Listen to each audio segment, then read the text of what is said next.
అక్క, నువ్వు నాకు మొన్న ఒక సంబంధం చూసినా అని చెప్పినావు కదా, ఆ అబ్బాయి ఏం చేస్తాడు? ఆ రోజు నువ్వు నన్ను ఎక్కడ పూర్తిగా చెప్పనిచ్చినవే. అంతకుముందు మనం ఒక పెళ్లికి పోయినా చూసినావా, ఆడ చూసి మెచ్చిండాట. నేను శీర్ష పిన్ని మొన్న నన్ను అడుగుతాంది. ఆయనకి ఏదో సాఫ్ట్వేర్ కంపెనీ ఉందటనే, 50 మంది దాకా పనిచేస్తారట ఆయన కింద. ఏంది? ఆయనకి సాఫ్ట్వేర్ కంపెనీ ఉందా? ఆయనకి నేను నచ్చిందా? మరి నాకు ముందే ఎందుకు చెప్పలేదు అక్క నువ్వు? నువ్వేడా చెప్పనిచ్చినవే నన్ను? నీది నువ్వే మాట్లాడుకుంటావు కదా. అయిపోయింది. అయినా కానీ ఇప్పుడు ఎందుకు వచ్చింది ఆ జోలు నీకు? నీకైనా ఫోన్ చేసిండా మరి?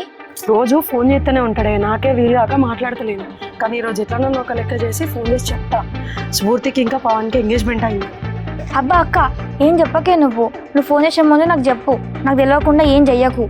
అగో, నీకేమైనా పిచ్చా అనే? ఆల్రెడీ పవన్ ఉన్నాడు కదనే నీకు. ఎట్లా పెళ్లి చేద్దాం అనుకుంటున్నాం కదా, మళ్ళీ ఈయన ఎందుకే? అక్క, ఎందుకు ఇవన్నీ ఇప్పుడు? నేను చెప్పేది ముందు నువ్వు